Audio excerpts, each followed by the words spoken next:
Coucou tout le monde, on se retrouve dans une nouvelle vidéo, la vidéo du mois de février qui va être une FAQ parce que ça fait maintenant 5 mois que je suis aux États-Unis, voilà, c'est la moitié un peu triste mais un peu heureuse en même temps. C'est un peu un entre-deux, d'ailleurs ce sentiment est très bizarre parce que d'un côté on a trop envie de rentrer et d'un côté pas du tout. Des fois t'es triste mais tu sais pas pourquoi, tu sais pas si parce que tu veux rentrer ou parce que si tu veux pas rentrer. Donc c'est un peu... voilà. Donc la première question c'est comment est-ce que tu as fait pour t'intégrer? L'intégration honnêtement c'est quelque chose de pas vraiment facile. Personnellement, même à l'heure d'aujourd'hui, je suis un peu encore dans une phase d'intégration.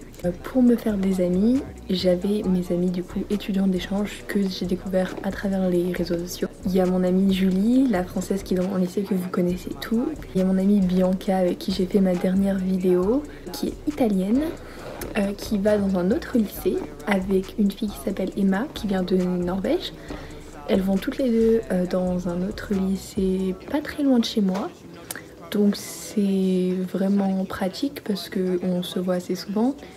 Sachant qu'elle habite très proche de chez moi, c'est d'ailleurs étonnant qu'elle ne vienne pas dans mon lycée. Sinon par rapport aux Américains, ça a été plus compliqué que ce que je pensais.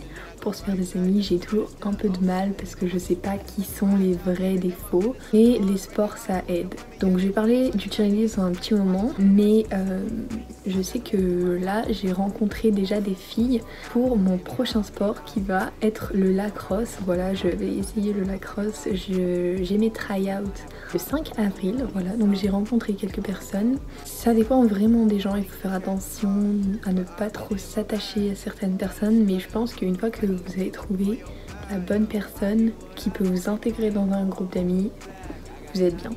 On revient sur une question qui a été énormément posée, c'est par rapport au cheerleading. Donc faut savoir que moi j'ai payé beaucoup, mais c'est peu par rapport au prix originel parce qu'on a plusieurs uniformes, plus des tenues pour pratiquer, plus les chaussures, plus les nœuds, plus les pompons, etc.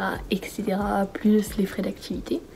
Donc je sais que je devais payer 700 € à la base, mais j'en ai payé il me semble aux alentours de 180. Je vais pas tout garder les uniformes parce que j'en ai payé qu'une partie, mais je vais garder l'autre partie. Ensuite on me demande mon expérience par rapport au cheerleading.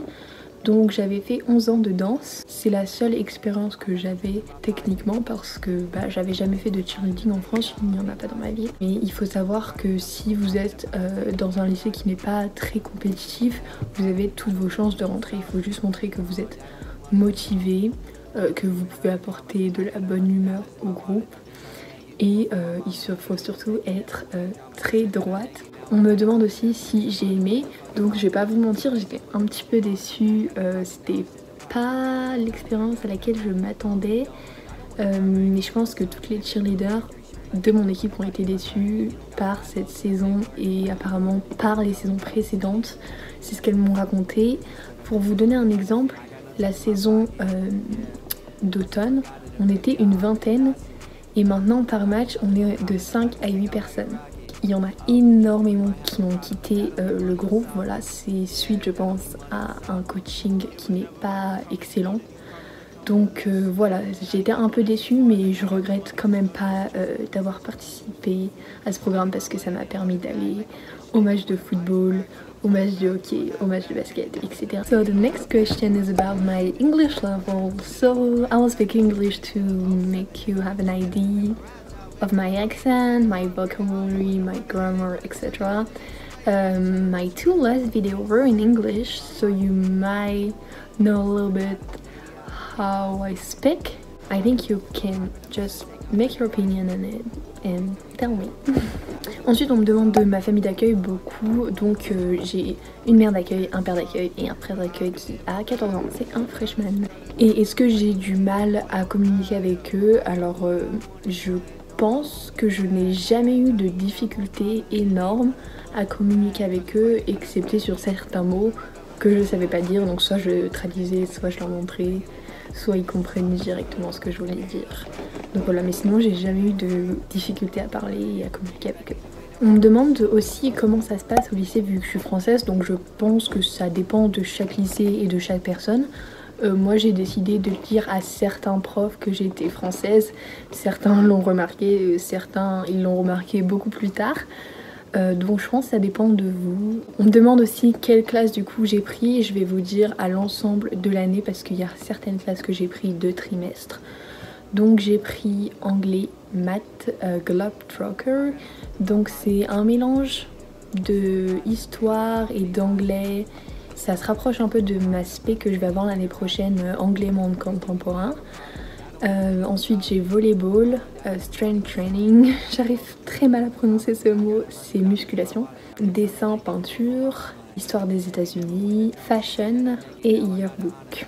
Donc, par rapport à mon lycée, on me demande mes horaires, donc je fais du 7h40, 2h20, ce qui est assez cool. 7h40, personnellement ça me change pas vraiment de l'heure à laquelle je me levais en France, vu que j'avais plus de temps de trajet, je partais environ à la même heure le matin. Et 2h20, bah, c'est là évidemment le gros changement, voilà, c'est assez cool. Sinon on me demande la taille de mon lycée, donc mon lycée est vraiment très grand. Il me semble que c'est le lycée le plus grand de mon district. Il me semble qu'il y a près de 3000 élèves, donc ce qui est plus de 3 fois plus grand que mon lycée en France, qui est déjà assez grand. Je me disais au début que j'étais contente d'être dans un grand lycée parce que ça m'apportait l'opportunité de faire plus de sport, plus de matières, rencontrer plus de gens, etc. Mais après y avoir réfléchi, j'ai un ami qui est dans un lycée où il y a 16 seniors, les terminales, 16 terminales. Voilà, donc je pense que ça doit être une expérience qui est totalement différente parce que vu qu'il y en a que 16, enfin ils se connaissent tous, c'est vraiment un micro-village. Ils sont obligés d'être potes parce que sinon il n'y a personne d'autre. Ça dépend vraiment des gens, chaque expérience est unique et c'est ça qui est cool avec les États-Unis parce que vous pouvez vous retrouver comme moi au Minnesota où actuellement il fait moins 30 ou alors comme d'autres en Californie où actuellement il fait plus 30. Vous pouvez vous retrouver à la campagne paumée comme vous pouvez vous retrouver en plein milieu de la ville. Vous pouvez avoir un lycée énorme avec toutes les activités possibles, toutes les matières possibles et puis un tout petit lycée où il n'y a que les matières principales. Dans tous les cas, il faut savoir s'adapter et vous inquiétez pas, ça va aller. On me demande aussi est-ce que je considère que c'est une des meilleures expériences de ma vie. Donc évidemment je vais dire oui, car même s'il y a des hauts et des bas, c'est justement ça qui fait que c'est la meilleure expérience parce que ça me fait grandir, ça me fait découvrir de nouvelles choses, ça me fait apprendre l'anglais évidemment, découvrir une nouvelle culture, des nouvelles personnes. Voilà, c'est vraiment une expérience incroyable et même si vous allez avoir sûrement beaucoup de bas, il faut pas désespérer et vous allez voir que ça va s'arranger par la suite. On me demande également mes attentes versus la réalité. Donc honnêtement, je pense la seule chose qui m'a un peu déçue, c'est la mentalité amicale. Parce qu'ils sont tous très gentils, très bien élevés ici. Mais c'est juste par politesse en fait. Et du coup c'est ça qui est très compliqué de savoir comment se faire des amis. Parce que tu sais pas si c'est les gens qui sont polis avec toi ou si alors ils veulent vraiment être amis avec toi. C'est pour ça que j'ai eu plus de facilité à me faire des amis du échange avec qui on avait tous la même mentalité, on était tous venus ici avec le même rêve et la même envie de découvrir des choses et de se faire des amis, donc c'est pour ça que ça a été plus simple. Alors celle-là elle est vraiment très intéressante, les questions les plus bêtes que les Américains m'ont posées. Alors j'ai une amie en allemand, hier ou avant-hier, elle m'a demandé si on avait des villes en France. Du coup je lui ai dit que non, on aimait bien vivre avec les vaches, c'était assez sympa. Sinon mon frère d'accueil m'a demandé si on avait des lacets. Ne me demandez pas pourquoi. Si on avait des bowling. Si on avait de l'eau. On a également les fameuses phrases est-ce que Paris est en Italie ou qui ne connaissent pas grand chose à la géographie. Ensuite on me pose beaucoup de questions sur tous les bals de mon lycée, toutes les fêtes, soirées que mon lycée organise. Donc il faut savoir que j'ai eu un homecoming fin septembre il me semble. Tout dépend de quand vous commencez l'école. Certains vont être mi-septembre, certains début septembre, ça dépend quand est-ce que vous allez commencer les cours. Ensuite j'ai eu un winter formal, c'est un bal d'hiver comme on l'appellerait, mais c'était pas dans mon lycée, je me suis invitée par mon amie italienne. Et ensuite je vais avoir une prom dans mon lycée et je vais aller aussi à la prom d'un autre lycée dans le Wisconsin parce que j'ai des amis là-bas, donc ils m'ont invitée. J'ai une graduation party.